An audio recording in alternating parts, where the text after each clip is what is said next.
morning to each and everyone. Welcome to today's debate. I am your moderator, Ms. Wenzi Otinay.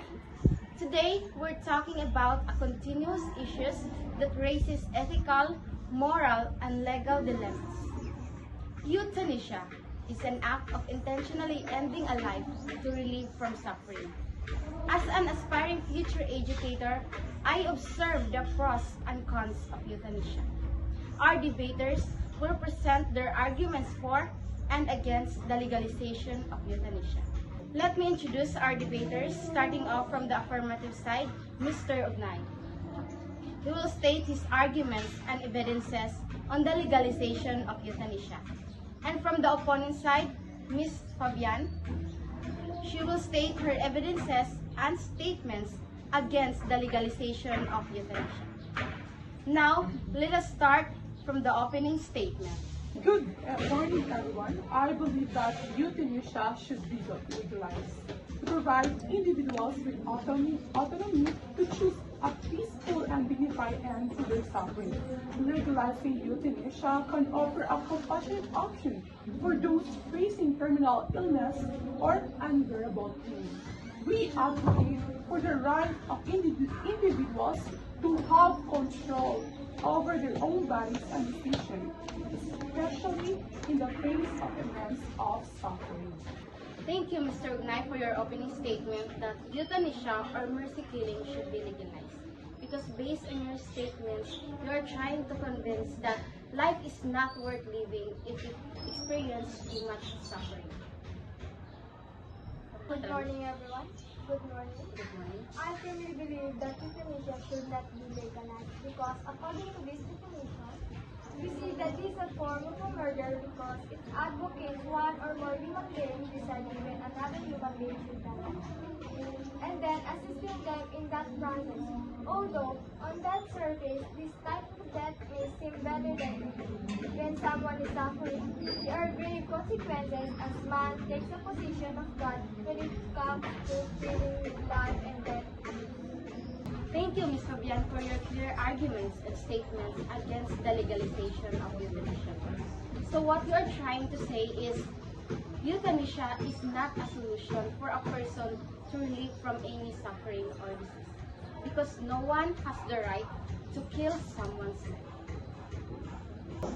No, according to Senator Marian Defensor Santiago in Senate Bill 1483, they have right to die.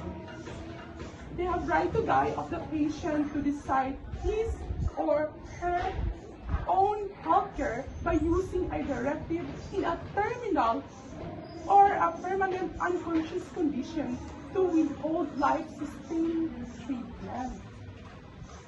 Malinaw din na itinuturo sa Biblia na ang lahat ng buhay natin ay walang katapusang halaga. May mga pagkakataon sa buhay natin na nagiging napakahirap. Hindi solusyon ang pagpatay upang masolusyonan lahat ng problemang dumadaan sa ating buhay. Ang pagligtas ng isang tao mula sa sakit ay hindi isang dahilan upang patayin sila at hindi naaayon sa batas na magpakamatay upang iligtas sila mula sa sakit.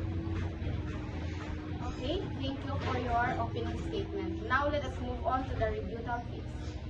Starting off from Mr. Ugnay.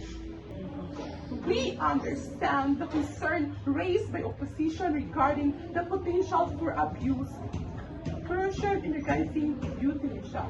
However, strict regulation and safeguard can be implemented to prevent such abuses. By legalizing euthanasia, we can ensure that individuals have access to compassionate end-of-life care and the option to die with dignity on their own terms. According to these scriptures, it is God who gives us life and set flesh of our needs according to His plan of us. And our response to that plan, when any human being chooses to death for another and does not try to preserve life, it is a murder. That is also the reason why abortion is a murder as well. When a woman chooses to destroy her own child, she chooses death for that baby and guilty for breaking a sixth commandment found in Exodus 20 verse 13, thou shalt not kill. Exodus 20, verse 13, huwag kang papatay. Hindi dapat natin patayin ang isa't isa o ang ating sarili. Nilikha ng Diyos ang mga tao ayon sa kanyang larawan at bawat isa sa atin ay nagtataglay ng potensyal. Mapagtagumpayan ang kasamaan sa mundo. Kung tayo ay Kristiyano, hindi tayo sa ating sarili, kundi sa Diyos. Many patients in a persistent negative state are else in chronic illness do not want to be burdened on their family members. Euthanasia can be considered as a way to uphold the right to life. Euthanasia ay isang mabigat na kasalanan. Pero bang nakakasakit sa puso ng Diyos at pati na rin sa iba. Si Jesus ay dakilang magagamot na magagawa ng himala at pag kinuha natin ang buhay sa ating sariling mga kamay ay itatanggi na natin ang kapangyarihan ng Diyos. Mr. Ugnay, can you add some more evidences for your arguments? May karapatan ng isang tao sa kanyang sariling katawan. Dahil naniwala ako sa karapatan ng bawat tao na magdesisyon na sa kanyang sariling katawan at buhay. At ito ay isang paraang paggalang sa autonomy ng isang individual. Deuteronomy 30 verse 19. Ayon sa mga banal na kasulatang ito, ang Diyos ay nagbibigay sa atin ng buhay na nagtatakda ng haba ng ating araw ayon sa kanyang mga plano para sa atin. At ang ating tugon sa planong iyon, kapag pinili ng sino mang tao ang kamatayan para sa iba, at hindi nagsisikap na pangalagaan ang buhay, ito ay pagpatay. Hindi. Maaring matapos ang matinding paghirap ng isang pasyente na may manunusakit o kondisyon.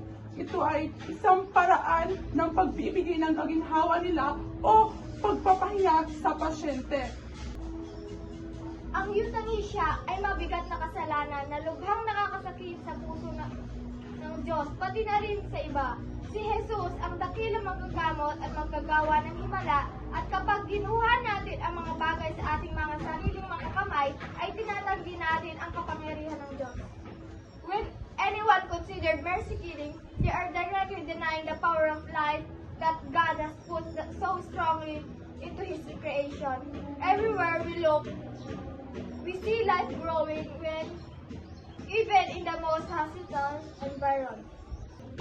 I believe that the legalization of euthanasia is a complex issue that requires thoughtful consideration.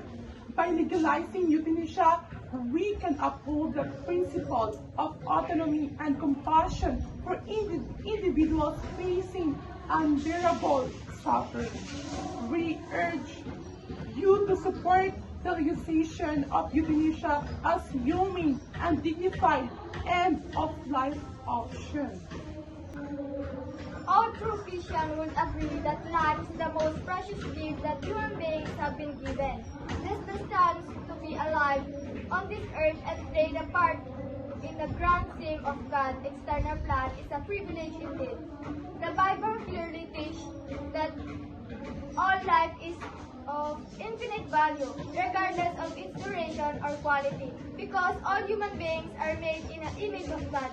Yet, despite this, there are times when the life becomes so difficult or unbearable that people have tried to deal with this problem without God's guidance and leading. Saying a loved one suffered, where a doctor has pronounced there is no hope for them to live, is one of those issues. Hindi, naniniwala ako na bawat tao ay may karapatan magdesisyon sa kanyang sariling katawan at buhay. Ito ay isang paraan ng paggalang sa autonomy ng isang tao. Ibig sabihin, hindi ka sumusunod sa Biblia. Kung gusto mong patayin yung kapwa-tao mo. Mr. Ugnay, please defend your side. Hindi sa ibig sabihin na hindi ako naniwala sa Panginoon. Dahil maraming mga tao na may kulang sa pinansyal. Sa pag-pinansyal, kaya naman ang pagbayad sa hospital. Dahil naniniwala ako na hindi pera ang nagpapagalaw ng buhay ng tao. Hindi natin maikakaila na ang pera ang umiikot sa buhay natin. Dahil kung wala tayong pera, wala tayong pambayad sa ospital. Hindi solusyon ang pagpatay. Financial background mo, pwede kang makahanap ng maraming solusyon sa mga problema natin. Pwede kang gumawa ng letter para manghihingi ng tulong. Pwede yon kasi if gusto mo talagang mabuhay yung isang tao, paglalaban mo yan, gagawin mo lahat ng makakaya mo upang magawa mo yung bagay na yon. Thank you for the both of you for your review topics. And thank you also for giving us a clear statements, evidences, and arguments that support your side. And let us now move on to the closing statement. I will advise to the both of you to give all the best that you can to defend your side. Okay? Let us start with you, Mr. Owen. Hindi lahat ng tao ay mabuti. Dahil may ibang tao na hindi makapagbigay sa kung gumawa tayo ng letter o sumulat para humingi ng pera para sa ating pambayad sa ospital. Then, may iba na hindi naniniwala na may sakit tayo dahil meron ng maraming scammer ngayon. Hindi lang naman kasi isang tao ang hihingihan mo. Meron din mga mabuting puso na magbibigay ng financial na tutulong sa'yo. Hindi pera ang factor na inikonsidera dito. Dahil meron mga tao na may malubhang sakit na hindi kaya aksyonan ng isang doktor. Kaya patay na lang. Nasa pasyente din kung gusto niyang mabuhay. Eh kung gusto mabuhay ng pasyente, lalaban at lalaban siya. Kaya bigyan niyo siya ng hustisya kung gusto niyang mabuhay pa. Hindi yung kukuhanan niyo siya ng buhay pero gusto niya pa rin mabuhay. Hindi pera ang factor na kinusindera dito. Dahil may mga tao na may malubhang sakit na hindi kayang aksyonan ng isang doktor. Kailangan din natin ikonsidera ang pasyente kung gusto niya mabuhay, lalaban at lalaban siya. Bakit niyo kukuhanan ng buhay ang isang tao kung gusto niya pang mabuhay? Oo, lahat ng tao ay gustong mabuhay. Ngunit, Pag gusto, may paraan. Pag ayaw, maraming dahilan. Ang dami mong dahilan. ngunit, hindi natin masusunod na ang gusto natin ay matutupad. Lalo-lalo na kung tungkol ito sa ating kalusugan. O bakit hindi niyo ikukonsidera yung pasyente kung gusto niya mabuhay? Bakit kailangan niyo pang kuhaan ng buhay? Oo, lahat ng tao ay gustong mabuhay. Pero may ibang tao na wala ng pag-asa mabuhay dahil sa malubhang sakit. May himala ba? Asan na yung himala? Asan yung himala? Ang himala ay nasa puso ng tao. Kung maniniwala kang may pag-asa, may pag-asa. Excuse me, let me remind you of that. You should always be calm and control the tone of your voice, okay? I am giving you an equal time to defend your side. So please be calm, be professional. So to end this debate, I will give a statement or a concise statement to the both of you. Mr. Ugnay, based on your side or your affirmative side, you are trying to say that euthanasia should be legalized because you don't want a person to suffer from his or her disease. And to you, Ms. Micaela Fabian, your side is you are against the legalization of euthanasia and you are trying to say that no one else has the right to kill someone's or the patient's life. But beyond that issue about euthanasia, thank you for the both side for giving us an insightful argument. So audience, please take a moment to reflect on their perspectives, their statements and arguments about euthanasia. Always remember that this debate about euthanasia is ongoing and it's crucial, complex issues in our society nowadays. Thank you and good morning. So I am requesting to the both of you to please take